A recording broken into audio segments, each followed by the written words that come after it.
Game one between the Raptors and the 76ers goes awful on so many different levels. First off, before I even get to the game itself, and before I get to all the shenanigans, everything that happened during tonight's game versus Philly, first off, prayers up to Scottie. That looked ugly. Obviously wasn't intentional from Joel Embiid. As much as he punched him in the face, slapped him in the face, whatever you want to call it, earlier in the game, it obviously wasn't intentional. But for Scottie, who is obviously pushing for that Rookie of the Year and his first playoff game on the road, 15, 10, and 8, doing incredible things for this team, even though the Raptors as a whole were not playing very well. But you got to credit the 76ers. They were exploiting the Raptors in every which way. Scottie was that bright spot. Until that early fourth quarter, where Joel Embiid steps on the ankle, rolls it hard, goes down for a while, needs help to get up. And as of right now, that's all we know. Raptor fans, I love our team dearly. But I love Scottie, but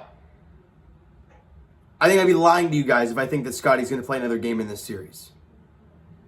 That was an ugly, ugly ankle roll, and I'm just hoping, and we're all praying it's nothing dramatically severe.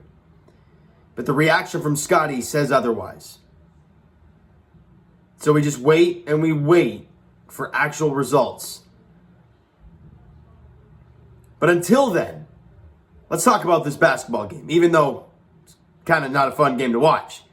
But for the 76ers, hey, played a great basketball game. Like, they really did. They did what they had to do. They did what makes them great. Get to the free throw line. They got there 34 times. I mean, whether you think the referees were against the Raptors or not, that's the best team in the NBA in getting to the free throw line. They got there 34 times. The Raptors, one of the best teams in turning teams over, right? Offensive boards. The Raptors are one of the best teams on that. Not tonight.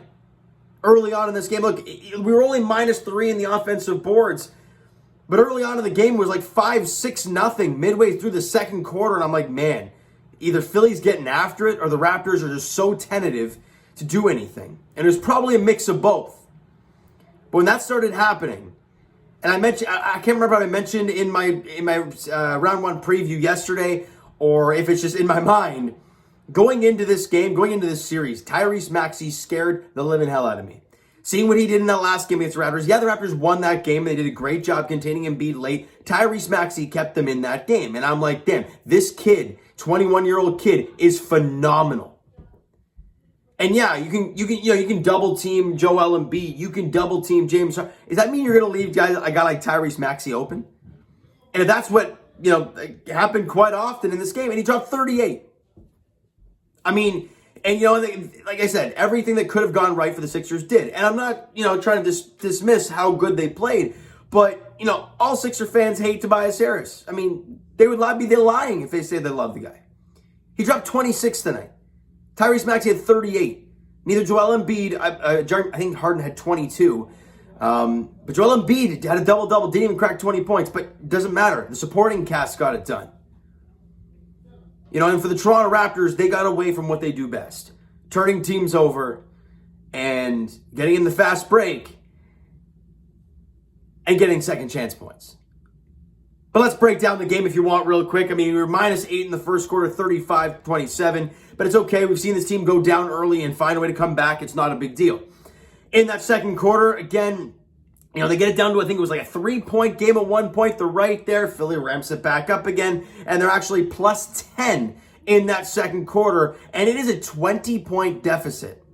No, 18. 18-point deficit going into the third quarter.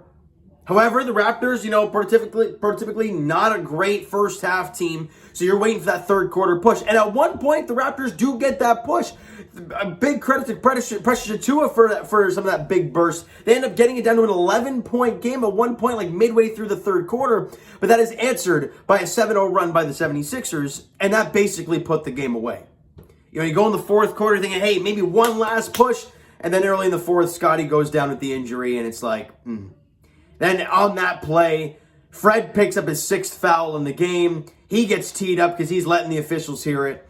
And at that point, I'm like, yeah, it's game. You know what I mean? Like, Fred gets fouled out. Scottie's now gone. You're down by 20. Like, it's over. You were -1 in that third quarter. 38-37. 38 in the biggest quarter of that game. You just can't do that. And in the fourth, neither team shot the ball well. 24-23 in favor of Philly, and they win it 131-111. The Raptors did not play very well. They had some great energy at times. But you could tell right from the get-go, Fred VanVleet on the very first play of the game getting a foul. In the very first couple minutes, picking up his second foul. And right from there, you're like, he can't be as aggressive as he wants to be this early in the game. This might be tough. And it was for the majority of the game. Chris Boucher got into foul trouble early on, then got away from what he does best at times, right? Late in the game, what was it? Who shot the three? Was it Precious? It was like an air ball, and he could see it was going to be an air ball, so he just grabs it and throws it down. Those are the things that we love from Chris. But he got into foul trouble early, and it limited what he could do. And it was kind of just a domino effect from there, right? I believe it was in that second quarter, Thaddeus Young diving for a loose ball with Joel Embiid. He looks like his thumb, I don't know if he dislocated the thumb or what happened to his thumb, but he ends up leaving the game. And I'm like, great, so we lose two players. We get absolutely, beat down. Your bench doesn't give you much. They look very tentative. Gary Trent Jr. doesn't make many shots. Pascal was great late in the game, but didn't impose himself offensively really early on.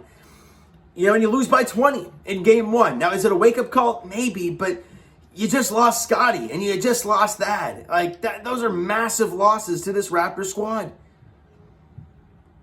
And, you see all around the league in playoffs, when these big injuries happen, it's usually deflating. And I really hope it's not for this Raptor team, but Scottie Barnes, an integral part in why this team was even remotely close in that first half.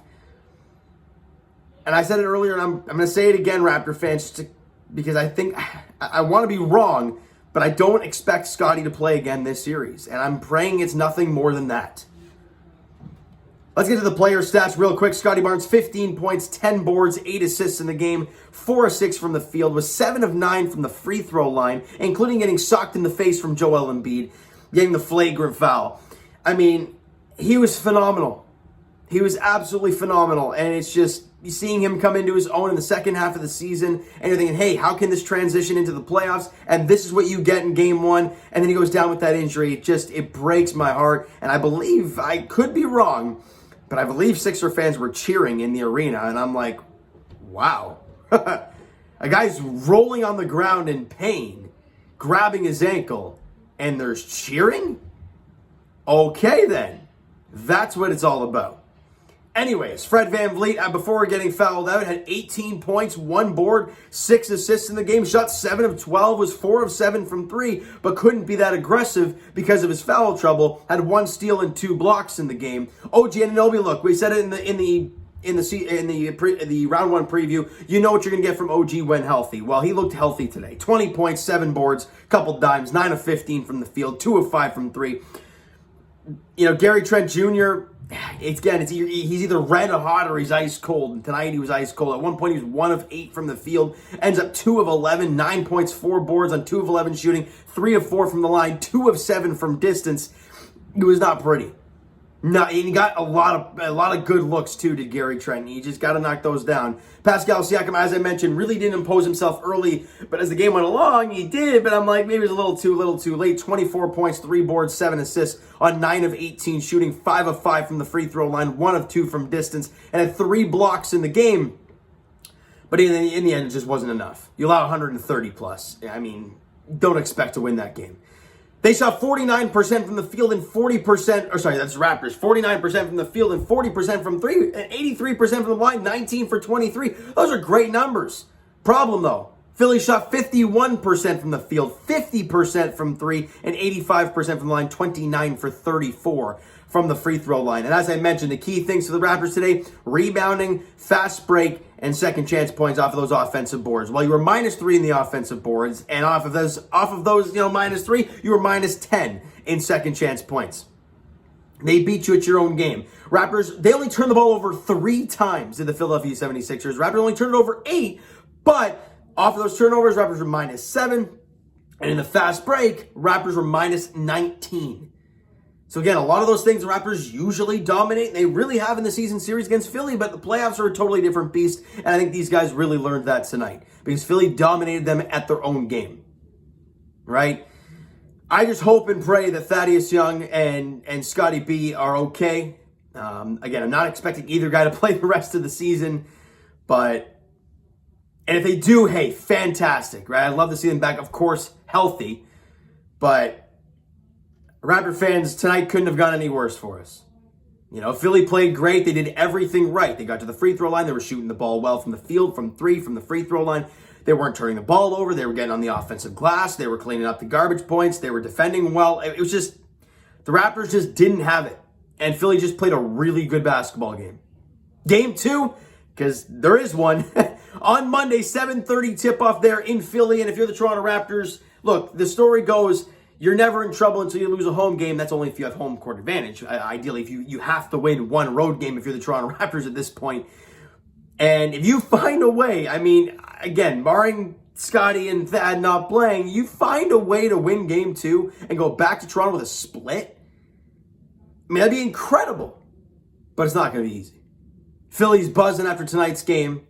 As we've learned, though, from Raptors-Sixers games in the past, momentum doesn't really carry over. Go back to that 2019 season. There was times where Philly dominated the Raptors, right? I think it was game 3, I believe? It was a 1-1 series. Then Philly went to Philly and just dominated. In Philly, that's when the airplane thing came out, I believe, and made it a 2-1 series lead. And we're like, damn, this might not be good. Then the coin flipped. Obviously, Kawhi had the big shot in game 3 to send it home 2-2. Then we took the 3-2 lead, and we're like, we demolished them at home. We're like, we're feeling great. We go back to Philly. We get demolished there. You don't know what's going to happen come playoff time, right? You just have no idea. But game 1 was a disaster. And I got to say this, game 2 literally can't get worse. You get dominated in every aspect. You get injuries. You don't shoot the ball very well, when you need to at least. And you don't rebound the ball. You don't turn the ball. It was just a lot of things the Raptors do best that did not happen tonight. And that's not going to happen every single game. I'm just hoping game 2 is a big-time different story because they got to find a way to get a W to even think about this series. Obviously, then you come back home, even if you're down 2-0 and a chance to, scrounge something up. But it's not going to be easy.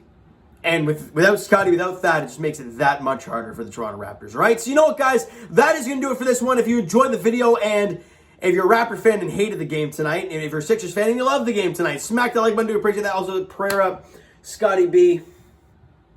Scotty B, hope he's okay.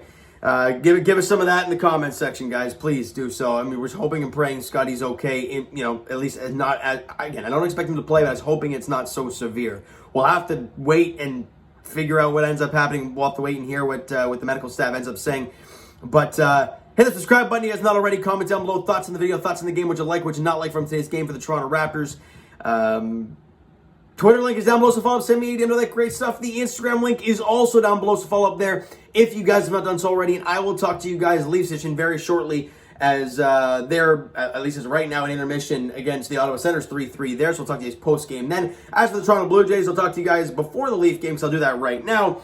They lost to the Oakland A's earlier, and that wasn't pretty. So we'll talk about that in a minute. It's not been a great night for Toronto sports. Hopefully the Leafs can end off on a good note. All right, Raptor fans, I will talk to you guys next Raptors edition, though, on Monday, 7:30 tip-off there. Game 2 of the Round 1 match against the Philadelphia 76ers in Philly, 7:30 tip-off, all right? So thank you guys so much for listening and watching. I hope you enjoyed the video and not the game tonight. We'll talk to you guys then.